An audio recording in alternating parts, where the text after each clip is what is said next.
Nous sommes en guerre. Il ne suffit pas de dire guerre civilisation, de la culture, etc. Tout ça n'a aucun intérêt, en réalité. Que ce soit subversion, culture, tout ça, c'est un problème sémantique agité par des intellectuels qui n'ont rien d'autre à faire. C'est une guerre. Et quand on fait une guerre, on fait la guerre. Nous ne faisons pas la guerre. Nous ne faisons pas la guerre à Daesh. Alors on nous dit, mais guerre avant, etc. Non, non, non, la création de Daesh, c'est un phénomène international.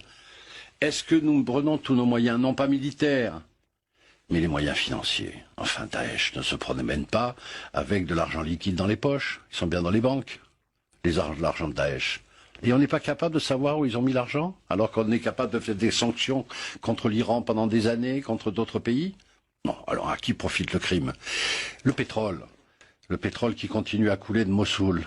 Il faut bien qu'il sorte quelque part, il ne va pas chez les pompistes, il passe par la Turquie, et on n'est pas capable d'arrêter les conteneurs de pétrole qui sortent de Mossoul et qui passent par la Turquie? Alors, quand on fait la guerre, on fait la guerre. C'est-à-dire, on ne se contente pas de faire des discours. Car il y a une interconnexion évidente maintenant entre un groupe armé qui ne représente pas militairement beaucoup de choses. Hier, il y a eu une discussion entre M.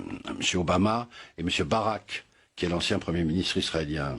Les Israéliens ont dit 2 jours pour détruire militairement Daesh. Pourquoi ça ne se fait pas? Qu'est-ce qui se passe en Syrie? Quelle est l'attitude de la France en Syrie avec Al-Qaïda? Ce sont des questions qu'il faut poser maintenant. Moi, ce que je souhaite depuis longtemps, c'est qu'il y ait un vrai débat de politique internationale sur cette situation, qui a des conséquences en France. Daesh, c'est un phénomène nouveau qu'il faut éradiquer le plus rapidement possible. Je dis même pas que ce sont des islamistes ou que ce sont des islamistes, mais des voyous. Comment peut-on expliquer qu'on ait donné l'autorisation à quelqu'un qui est fiché comme salafiste de rentrer dans un Céveso 2 sans qu'on puisse examiner avant qu'il ait été salafiste? On donne l'autorisation à quelqu'un de pouvoir rentrer dans une usine qui est pleine de bonbonnes de gaz, qui peut risquer un attentat. La coordination n'est pas faite.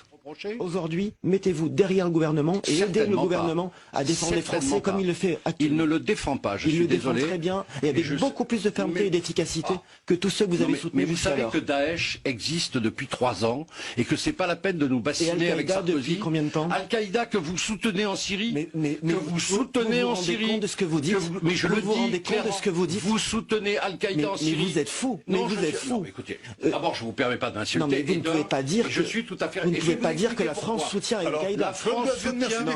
Merci de justifier ces propos assez étonnants. Voilà, non, ils ne sont pas étonnants, je vais vous expliquer. Inacceptable, monsieur. La France soutient les rebelles syriens qui sont soi-disant des rebelles démocrates. Des rebelles syriens démocrates en Syrie contre M. Assad. C'était au début de l'insurrection. Qui a récupéré les rebelles syriens démocrates? Al-Nosra. Qu'est-ce que c'est qu'Al-Nosra? Vous savez bien. Al-Nosra, c'est pas Al-Qaïda? Pas tous les rebelles, vous le savez bien. Ah, pas tous les rebelles. C'est-à-dire, certains rebelles ont été récupérés par Al-Qaïda avec des armes françaises. Monsieur Ghazouani, vous ne pouvez pas dire que la France soutient Al-Qaïda. Nous continuons à fournir des armes à Al-Nosra. Par l'intermédiaire des rebelles syriens. Mais je le dis, je l'ai dit à M. Le Drian en commission de la défense, je l'ai dit à M. Fabius, comme tous les autres députés. Il va falloir éclairer tout ça. L'attitude de la France en Syrie n'est pas en Syrie alors soutenir Assad contre Assad, mais ne pas se mêler de cette affaire. Nous avons pris position pour les sunnites. Nous sommes les alliés inconditionnels de l'Arabie saoudite et du Qatar avec les sunnites. On sait très bien que l'Arabie saoudite soutient les sunnites d'Al-Nosra.